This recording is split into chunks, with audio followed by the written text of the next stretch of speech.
Hello friends, आज हम topic discuss करें क्लास 12 से। और जो क्वेश्चन लिया है वो हमने लिया है हायर ऑर्डर डेरिवेटिव से। एक बहुत ही शानदार क्वेश्चन है, मिनिमम 4 वेटेज का।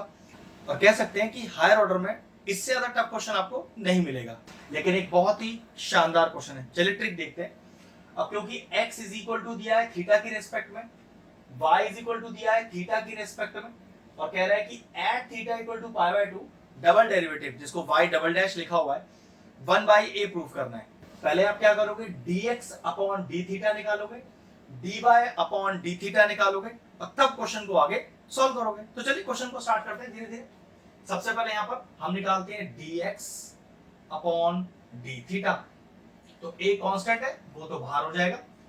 थीटा का डेरिवेटिव थीटा के रिस्पेक्ट में 1 प्लस साइन थीटा का डेरिवेटिव थीटा के रिस्पेक्ट में cos थीटा। अब थोड़ी देर के लिए इसे यहीं छोड़ सकते हैं, y वाला सॉल्व करते हैं।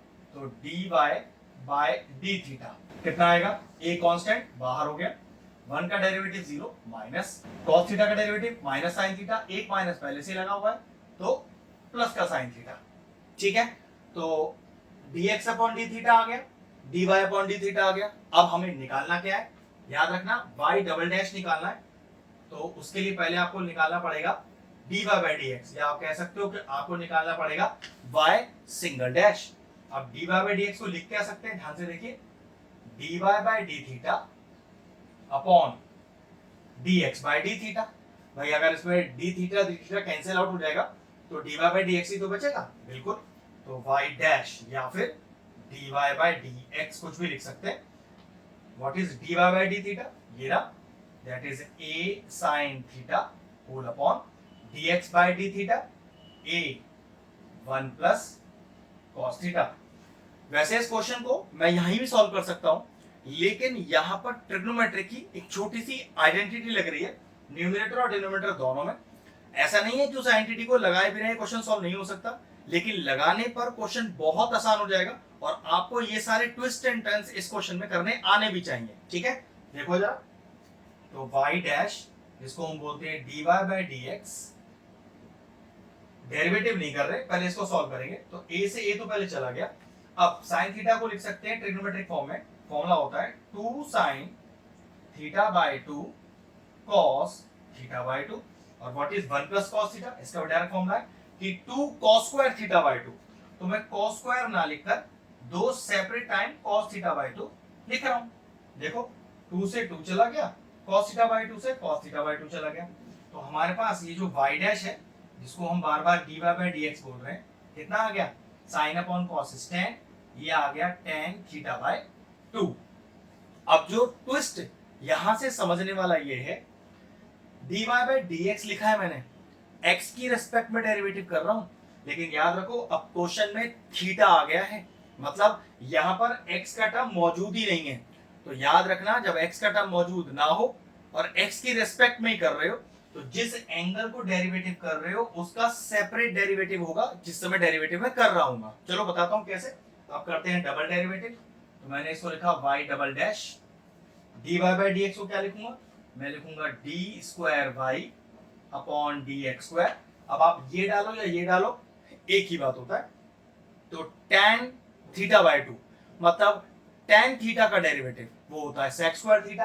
तो देखिए ध्यान से जरा, sec स्क्वायर थीटा। ठीक है, क्योंकि tan x, तो x पूरा कितना है, थीटा बाय 2, लेकिन हम डेरिवेटिव तो tan थीटा का कर रहे हैं, लेकिन या तो थीटा बाय 2 लिखा है, तो फिर से करना पड़ेगा। तो dy बाय dx किसका, थीटा बाय 2 को। अब ये जो मैंने किया, इसको बोलते क्या है, इसको बोलते हैं चेन रूल। एक बार थोड़ा सा ओवरव्यू दे देता हूं। अगर आप tan थीटा का डेरिवेटिव कर रहे हो तो याद रखिए tan थीटा ही लिखा होना चाहिए, बाय 2 या कोई और टर्म नहीं चलेगा। अगर वहां पर tan थीटा के अलावा कुछ लिखा हुआ है तो वो वाला टर्म फिर से डेरिवेटिव होगा, जिसको हम बोलते हैं चेन रूल। अब एक चीज का तो ध्यान रखें, आप हायर ऑर्डर डेरिवेटिव्स के क्वेश्चन कर रहे हैं, इसका मतलब आप डेरिवेटिव को बहुत अच्छे से जानते हैं। Product rule, question rule, chain rule क्या होता है ये आपको परफेक्टली पता है, तभी आप इस लेवल के क्वेश्चनों को कर पाएंगे। तो मैं मान के चल रहा हूं कि मैं जो बता रहा हूं ट्रिक्स बीच में, वो आपको ऑलरेडी क्लियर है, क्योंकि आप डेरिवेटिव में बहुत आगे आ चुके हैं। ठीक है, चलो आगे करते हैं। तो ये हो गया y डबल डैश, जिसकी वैल्यू होती है D square Y upon D x square is equal to sec square theta by 2। ये तो ऑलरेडी डेरिवेटिव हो चुका है। अब थीटा बाय 2 का डेरिवेटिव एक्स के रिस्पेक्ट में करना है, तो ध्यान से देखो 1/2 तो बाहर आ जाएगा, वो तो कांस्टेंट है। अब थीटा का डेरिवेटिव क्या होगा?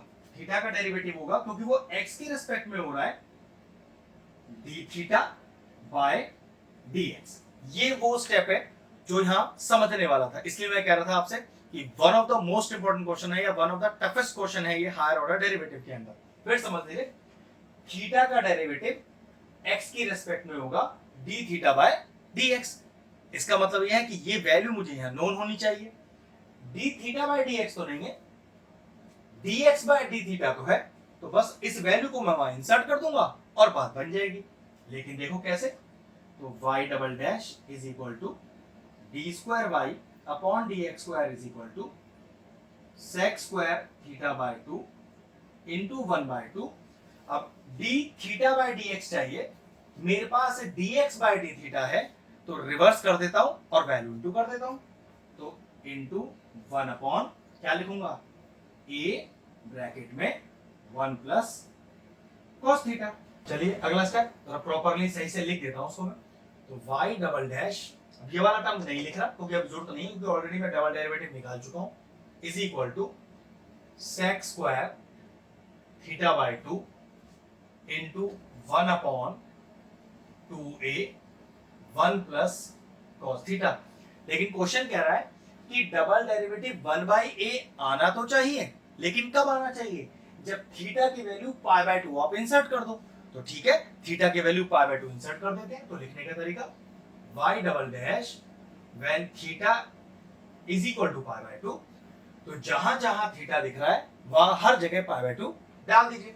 और अब तक अगर हम क्वेश्चन बिल्कुल करेक्ट करते आ रहे हैं तो गारंटी है कि हमारा फाइनल आंसर 1 अपॉन a ही आ रहा होगा। तो चलिए डालते हैं। तो सेक स्क्वायर थीटा बाय 2 लिखा है, मुझे थीटा में पाई बाय 2 डालना है, तो पाई बाय 2 डिवाइडेड बाय 2, तो ये हो जाएगा pi by 4 into 1 upon 2a bracket में 1 प्लस cos पाई बाय 2। अगला स्टेप देखिए, अब ये लिखा है पाई बाय 4 45 डिग्री, मतलब सेक स्क्वायर 45।